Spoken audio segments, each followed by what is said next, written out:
Olá, tudo bem?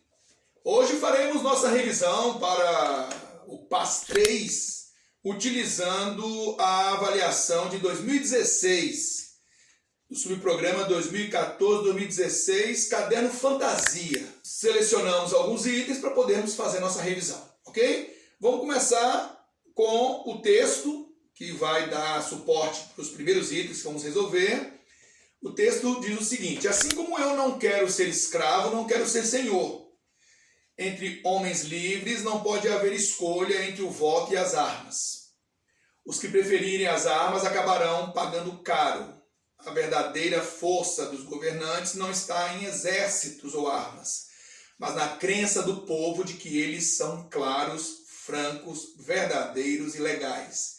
Governo que se afasta desse poder não é governo, mas uma quadrilha no poder. Com relação às ideias e aos aspectos linguísticos do fragmento de texto acima, assim como a peça Liberdade, Liberdade, de Milor Fernandes e Flávio Rangel, e aos múltiplos aspectos por isso citados, julgo os itens. E aí o item que a gente vai resolver é o item 15.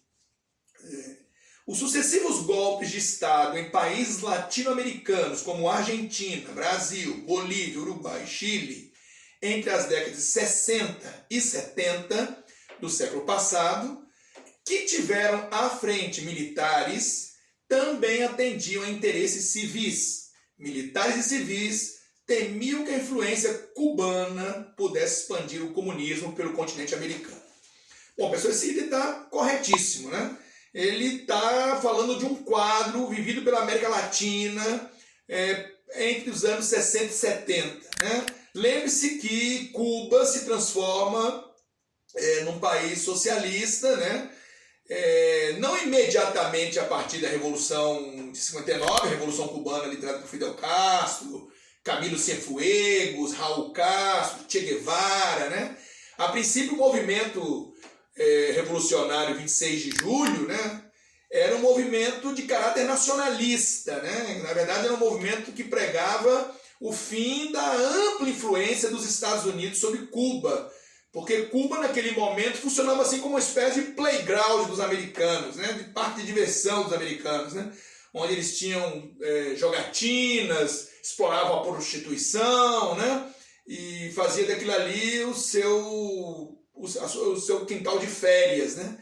E isso incomodava a determinados segmentos daquela sociedade, né? Um país com pobreza, desigualdade, né? Chefiado por um ditador, Fulgêncio Batista, que tinha fortes vínculos com os americanos, né? Os Estados Unidos, por sua vez, tinham conduzido a independência de Cuba, né? A quatro mãos, né? Havia uma luta nacional liderada pelo José Martí, né? Mas que os americanos, dentro daquela perspectiva do Big Stick, né? Da política do Theodore Roosevelt, né?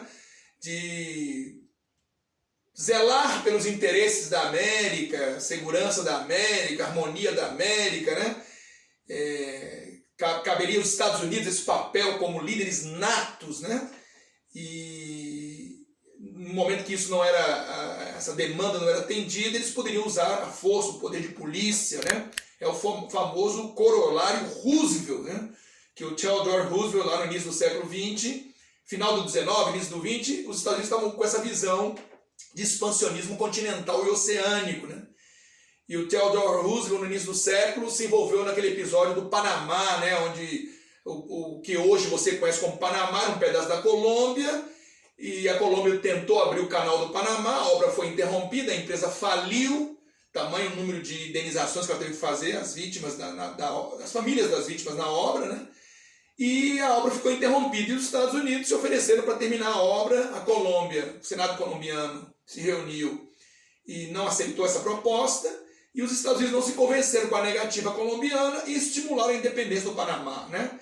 Eu tomei o Panamá, dizia o Theodore Roosevelt, Ted Roosevelt, né? Então dentro dessa perspectiva de um intervencionismo crescente na América, que já começa no final do século XIX, né? Teve até aquela guerra hispano-americana, né? Onde os Estados Unidos lutaram contra a Espanha e tomaram domínios espanhóis no Caribe, né? E se estende por todas as décadas seguintes. Então, naquele momento, Cuba, né? Final do século XIX, com o apoio americano, né? A partir da vitória americana na guerra hispano-americana, Cuba fica independente, os Estados Unidos e o governo cubano, né, agora independente, constroem uma Constituição a quatro mãos, né, onde tem lá a famosa emenda Platt, né, que os Estados Unidos podem fazer intervenções na ilha, né, e assim o fez por várias oportunidades, né, autorizadas pela Constituição, né. E aí essa é a Cuba que vai vivenciar a Revolução Cubana liderada pelo Fidel Castro, né. Ele tentou uma primeira tomada de poder, né, a tentativa de tomada do La Moncada, né, o quartel La Moncada, que foi desastrosa. Ele foi inclusive preso, Fidel, né, alguns morreram, outros foram presos, Fidel foi julgado. No julgamento ele foi condenado, mas não à morte, né, foi quando ele dispensou a própria defesa dele, né, ele não quis fazer a defesa e defendeu os princípios do movimento, né, com a famosa frase, a história me absolverá, né. E foi preso, logo depois anistiado, fugiu para o México, né, onde encontrou com o Che Guevara, e depois em 56 eles tentaram desembarcar na ilha, de novo foram mal sucedidos, se esconderam na Sierra Maestra, nas áreas montanhosas, florestadas de Cuba, e em 59 eles desceram e tomaram o poder, né. E isso balançou muito as estruturas da América Latina, né, quer dizer, a perspectiva de um país que a princípio não era um movimento comunista, né, o Fidel tinha até rompido com o Partido Comunista em Cuba, né. Mas na medida que ele chega ao poder, ele é muito pressionado pelos Estados Unidos, né? Um atentado aconteceu num porto de Havana, né, com um navio carregado de armamentos, que Fidel acusou a CIA de ter planejado, né? Depois teve a famosa tentativa de invasão da Baía dos Porcos, em 61, né, que a CIA financiou exilados cubanos para desembarcarem na ilha e derrubar Fidel. Falhou o plano, né? O Kennedy não quis assumir na época, mas hoje sabe que os americanos estavam por trás, né? 62 teve a crise dos mísseis, né? Quando os americanos descobriram que aí vem a aproximação de Cuba com a União Soviética. Na medida que Fidel se sente pressionado e acuado e ameaçado, aí ele faz um pacto com os soviéticos, que estavam de mãos estendidas, né? Khrushchev, né? Nikita Khrushchev, que era o líder da época, sucessor do Stalin, né? Khrushchev chegou ao poder em 56, Khrushchev deu todo o apoio a Fidel, né? E eles se uniram, né? E aí gerou a famosa crise dos mísseis, né, com instalação de bases de mísseis soviéticas em Cuba. O americano descobriu, mandou fazer um cerco à ilha, né, um cerco naval à ilha. Isso gerou uma tensão muito grande. Ao final chegou-se a um consenso, né, os soviéticos desmontaram as bases em Cuba, os americanos desmontaram bases na Turquia, né, que fiscalizava a passagem pelo Mar Negro ali dos navios soviéticos, do Mar Negro para o Mediterrâneo, e aí a crise foi resolvida, né? Mas ficou a sombra, né, de que Cuba podia ser um farol, né, para outras revoluções dentro da América Latina. E aí os Estados Unidos aumentaram a vigilância e o apoio a regimes anticomunistas, né, mais à direita, né, a ditaduras militares, né, famoso Aliança para o Progresso, né, que foi um programa criado pelo Kennedy, né, que visava apoiar governos latino-americanos pró-Estados Unidos, né, governos de direita e várias ditaduras, né? Então, vários golpes militares aconteceram na América Latina sob o olhar e o apoio dos americanos, né? Isso não é uma teoria da conspiração, isso está nos documentos que hoje começam a ser abertos, né? Passados 50, 60 anos, muitos documentos vieram a público, né? Então, na Argentina, nós tivemos o golpe de 76, né? Uma trina de generais, entre eles Rafael Videla, né?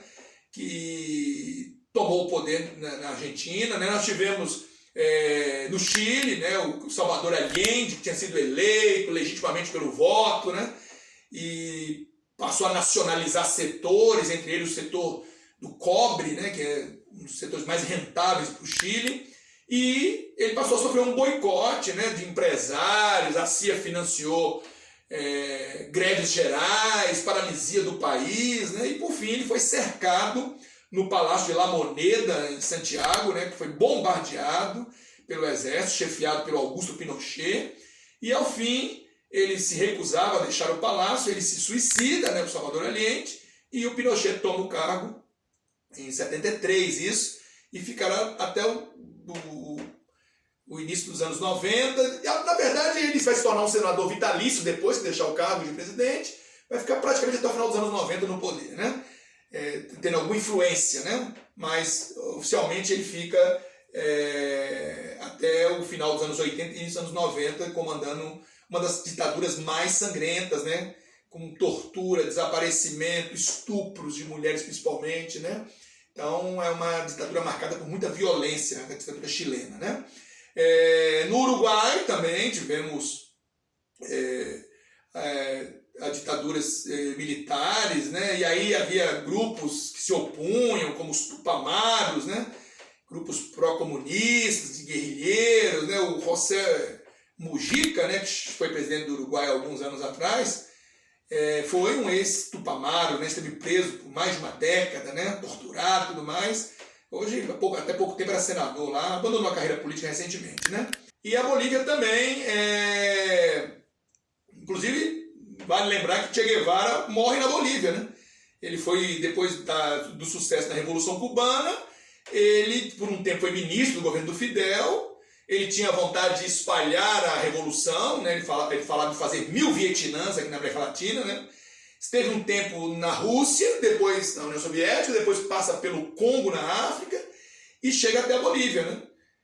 E lá ele é caçado, preso, vivo, e por ordem superiores, inclusive da CIA, ele é executado lá na Bolívia, né? E a Bolívia passou por vários também generais no poder, né? Generais como Hugo Banzer, René Barrientos, Garcia Meza, né? Que estiveram em vários momentos, a partir dos anos 60 até meados dos anos 80, né? Esses generais mandaram na Bolívia, né? E aqui no Brasil todo mundo conhece o golpe de 64, né? Onde os militares assumem por 20 anos, por 2 décadas eles vão estar no poder no Brasil, né? Aí vão ser publicados vários atos institucionais, né? Restringindo liberdade, fechando o Congresso, caçando direitos políticos, né? Gerando tortura, exilados, né? Do outro lado, grupos armados também se organizaram contra o Estado. E aí vai se travasse uma guerra aí, né? Com tortura, desaparecimento, assassinatos, né? Então, assim, esse é um quadro da América Latina e Cuba foi um potencializador, né? Foi um catalisador disso tudo, né? Isso assombrou, né? Dentro daquele quadro da Guerra Fria, do anticomunismo, né? Da doutrina Truman, né? De deter o avanço socialista no mundo, né? Havia toda uma preocupação com o caso cubano, sim, né? E Cuba, inclusive, financiou algum desses guerrilheiros, treinou guerrilheiros, né? Realmente teve uma postura bastante ativa, né? E, claro, a classe média, havia toda uma preocupação com essa movimentação nas bases, né? E camponeses, estudantes, operários, né?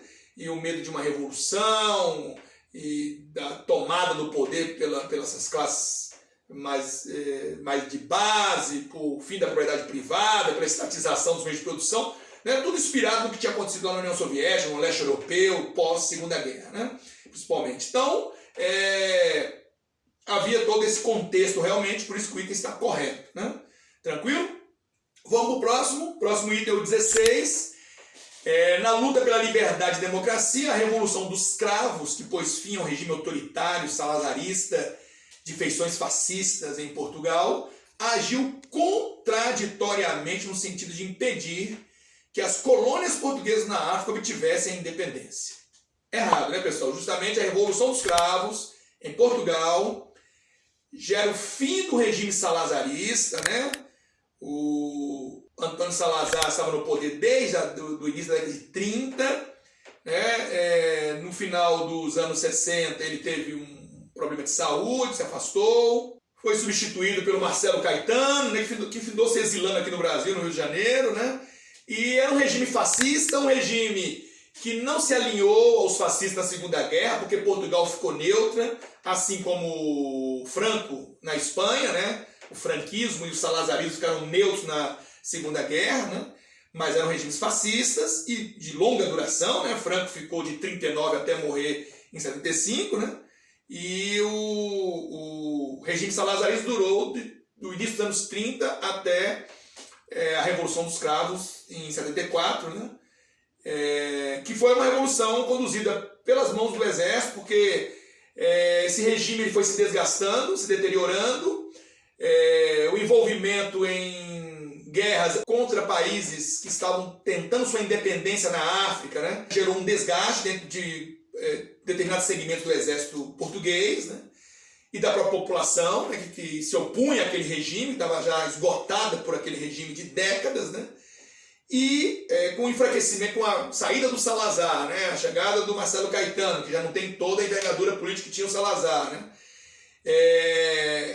Começa a minar, né, os poderes, e aí parte do exército começa a se rebelar. Uma primeira tentativa de tomar do poder, ela não é bem sucedida, mas meses depois ela vai ser bem sucedida, e foi uma tomada de poder pacífica, né? O cravo se tornou um símbolo que foi distribuído, né, entre os soldados, colocavam isso nas armas, né? Fazia a arma uma espécie de vaso de planta, né, onde o cravo era colocado no cano, e foi pacífico, e houve uma transição, e justamente vai levar a democracia ao país e vai levar ao fim do colonialismo português, né? As guerras que vinham sendo travadas em Angola, Guiné, Moçambique vão cessar, né, as guerras anticoloniais, né? E esses países alcançarão a independência finalmente, né? É a descolonização mais tardia que se tem dentro da África, é a descolonização portuguesa, né? E a Revolução dos Cravos foi um marco que deu início à descolonização. Então o item está errado, dizendo que ela impediu, né, colônias portuguesas africanas de obterem a independência. Não é verdade, ok? Então o item está errado. Tranquilo, galera? Próximo. Vamos para uma nova sequência de itens. O texto que vai dar suporte é o seguinte: a primeira globalização do colonialismo caracterizou-se pela ocupação territorial. A segunda globalização, iniciada no final do século XX, foi marcada pela fragmentação dos territórios. No século XX, o século das revoluções, em que as revoluções tecnológicas transformaram as novas conquistas em sonhos de um mundo melhor, o humanismo, como motor do desenvolvimento do progresso, foi substituído pelo modelo do consumo voraz. Silvio Tendler, Encontro com Milton Santos, O Mundo Global Visto do Lado de Cá. Considerando o fragmento do texto apresentado e os múltiplos aspectos a ele relacionados, julgo os itens seguintes. Bom, pessoal, a globalização é um tema muito amplo. Os autores discutem amplamente esse tema até hoje. Há autores que falam até em 4 etapas da globalização, né? Uma globalização do século XV ao século XIX, pautada muito na expansão mais comercial, no colonialismo, no mercantilismo, né? Depois, uma segunda globalização ligada à Revolução Industrial, na verdade, as 2 primeiras fases da Revolução Industrial, a Revolução do Carvão e a Revolução do Petróleo, né? Depois teríamos uma terceira globalização a partir da Guerra Fria, né? E da Revolução Técnico Informacional. E a partir dos anos 90, né? O final ali da queda do Muro de Berlim em 89, fim da União Soviética em 91, entraríamos numa 4ª globalização, essa que está caminhando paralelamente ao capitalismo informacional, né? A fase anterior estaria ligada ao capitalismo monopolista ou financeiro, né? A segunda fase é o capitalismo industrial. A primeira fase é o capitalismo comercial, né? Então você vê que a globalização ela seguiria as etapas do capitalismo, né? Então por isso se falar em até 4 etapas da globalização. O fato é que quando a gente fala de globalização, a gente está falando de quê, né? Da integração mundial cada vez maior, por meio de transporte, pelo meio das comunicações, né? A partir da revolução técnico-informacional, por meio das tecnologias digitais, né? Das telecomunicações, da informática, né? Hoje nós temos a inteligência artificial, a internet das coisas, as redes sociais, né? Então tudo isso tem integrado cada vez mais os seres humanos, tem permitido que a produção se distribua nos mais variados polos de produção do mundo, que as cadeias globais de produção estejam espalhadas cada vez mais nos mais diversos pontos geográficos do planeta, né? Que se integre cada vez mais no mundo das informações, nos circuitos financeiros, na influência cultural, né? Então, quando se fala de globalização, tem um cunho mais econômico, financeiro, de mercado, de produção, de consumo, né? Alguns autores gostam até de usar o termo mundialização para se referir mais especificamente aos aspectos culturais, né? Que também estão associados à globalização. Usa-se também a palavra internacionalização, né? Com uma parte desse movimento, né? de integração global. Então você vai se deparar com os diferentes termos que estão dentro de uma perspectiva de globalização, ok? E o item que a gente vai resolver agora é o 39. Na perspectiva histórica, a economia contemporânea passou de internacionalizada a globalizada, com a ampliação dos mercados e o avanço tecnológico, propiciando um expressivo aumento da capacidade de produção, além da rápida circulação de mercadorias, capitais e informação pelo mundo afora. Perfeito, né, pessoal? Aí nós estamos fazendo uma espécie de gradação, né? A internacionalização se deu, por exemplo, com as grandes navegações, né? Que europeizou o mundo, né? Que levou a crença, a língua, o modo de organização institucional dos europeus para o resto do mundo, né? Levou também o branco europeu, né, a se miscigenar mundo afora, em termos de grupos étnicos, né? E isso seria uma espécie de internacionalização, né, do modelo europeu. E o ponto, quando se fala em globalização, seria um degrau acima, né? Já mais na perspectiva da tecnologia, da integração de mercados, através de transporte mais modernos, de uma comunicação mais instantânea. Aí nós estaríamos já no plano da globalização, que seria um degrau acima da internacionalização em termos de complexidade, né? E claro que isso propiciou, sim, aumentou a produção, né? Porque mais agentes passaram a produzir, diminuiu custos, né? Ampliou mercados, né? Os capitais circularam mais intensamente, mais instantaneamente, e as informações também, né? Cada vez mais. Né? Cada vez nós estamos num mundo mais informado, onde tudo circula com muita rapidez. Okay? Então o item está corretíssimo. Próximo item é o 40.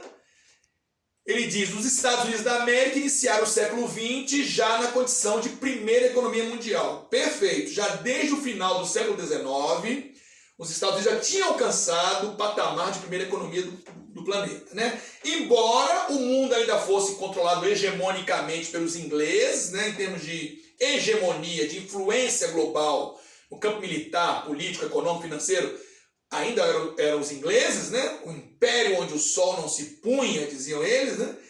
Mas em termos econômicos, especificamente de PIB, de industrialização, os americanos estavam assumindo a ponta com o vasto desenvolvimento que eles tiveram, principalmente depois do fim da Guerra Civil Americana, né?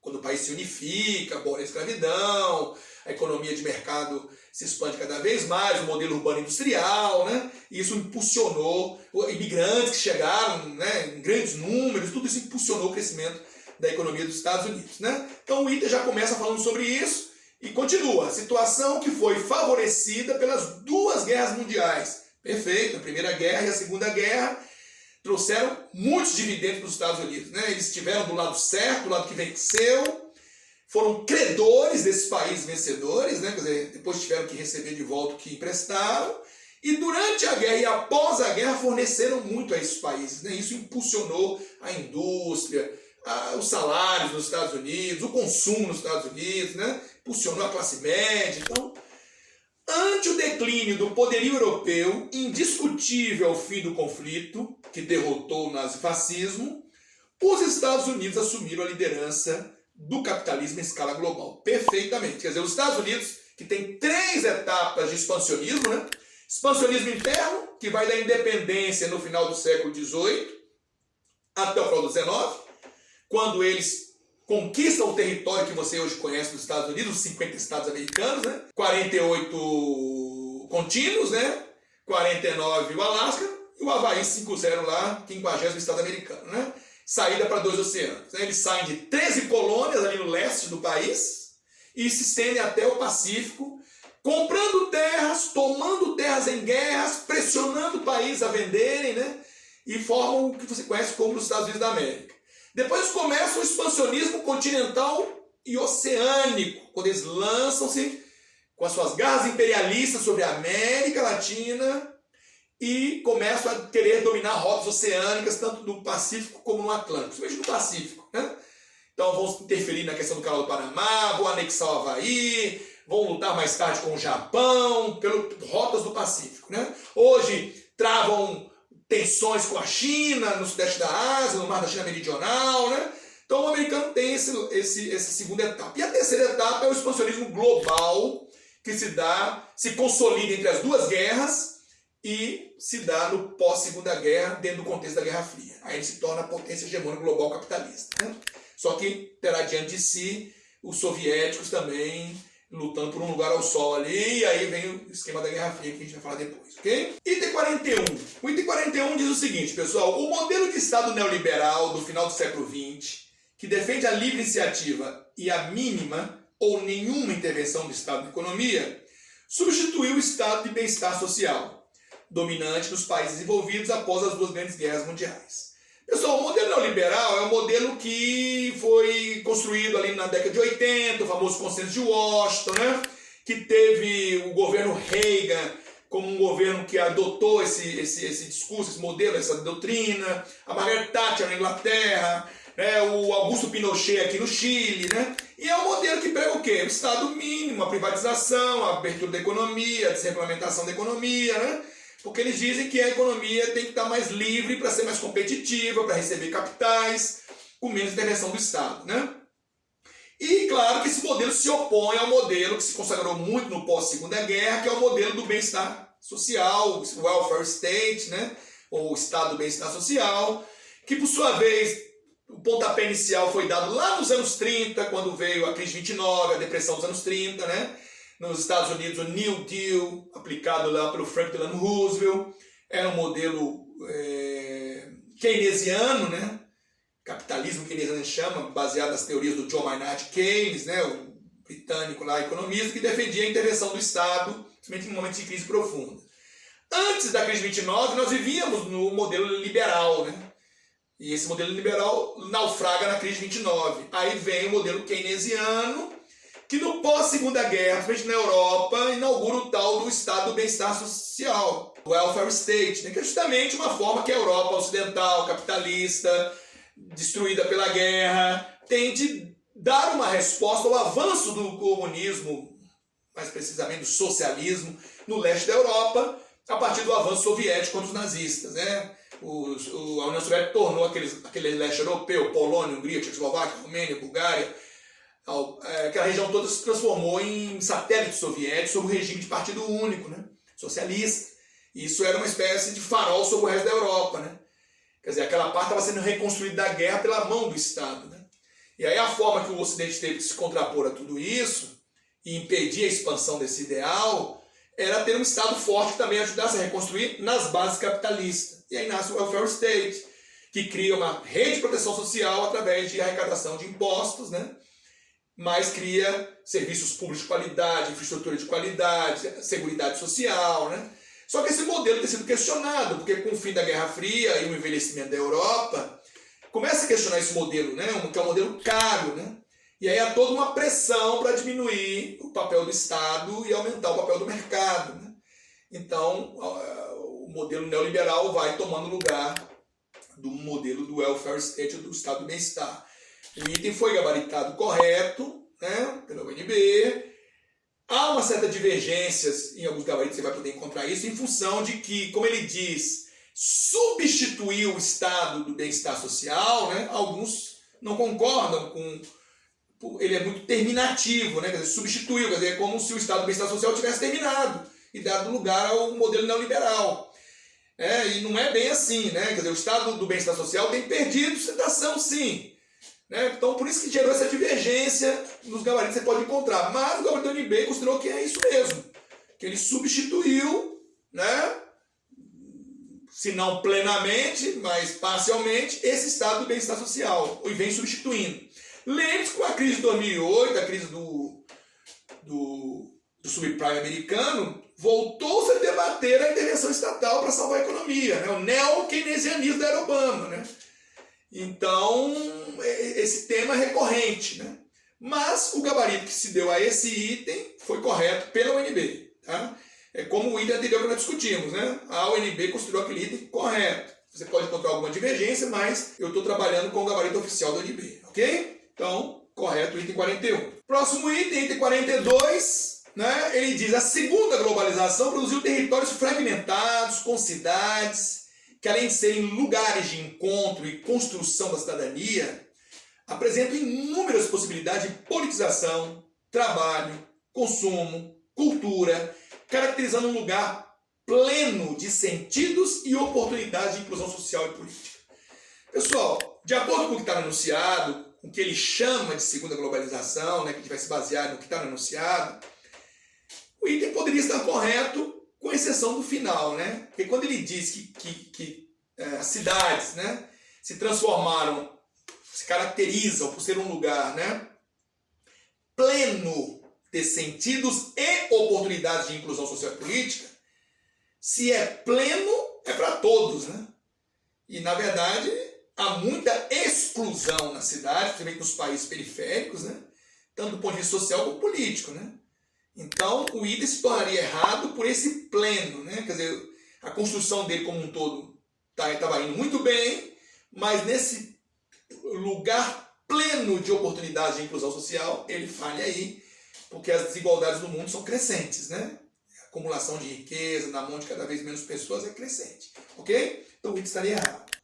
Próximo item, 43, um dos traços marcantes do mundo atual é o fato de que o acesso à informação é verdadeiramente democrático, com redes globais de tecnologia que permitem a ampliação do conhecimento sobre o planeta, os objetos que o formam, as sociedades que o habitam e sobre os homens em sua realidade. Pessoal, essa também é uma construção boa, mas o verdadeiramente democrático é uma falha do item, né? Quer dizer, isso acontece, está proposto aí, mas não é para todos, né?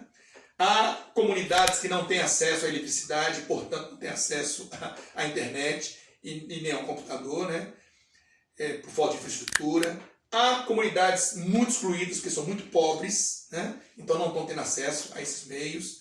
Né? Então a gente não pode dizer que é verdadeiramente democrático o acesso à informação. Né? Há países que cerceiam o acesso à informação, né?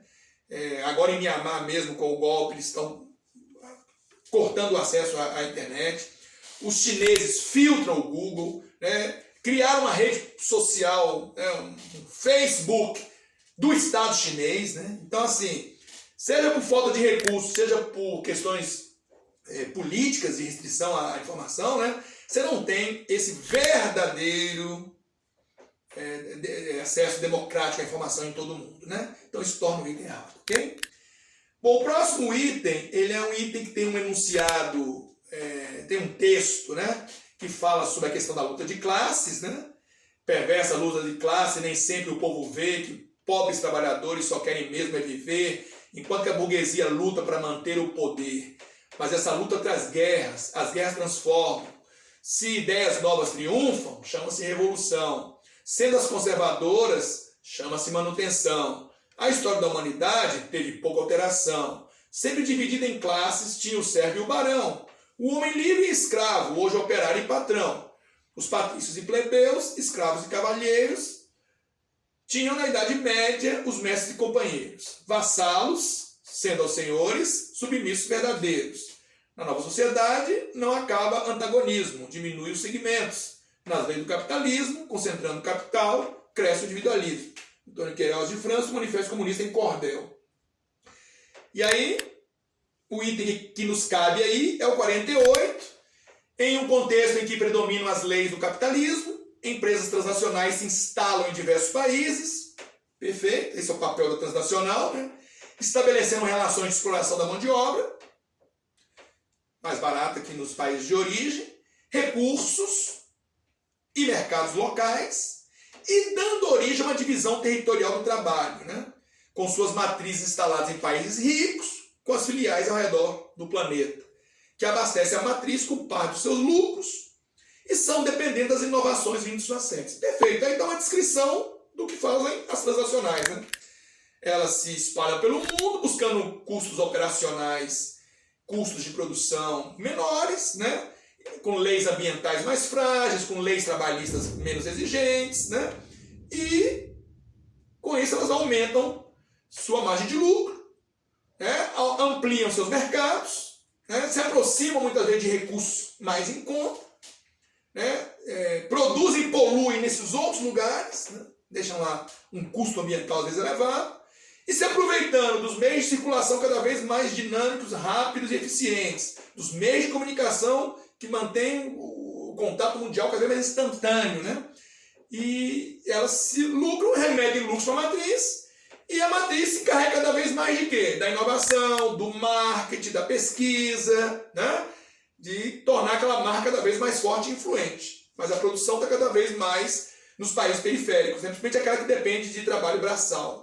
Lá nos países do primeiro mundo estão ficando o serviço, o trabalho mais sofisticado, mais intelectual, né?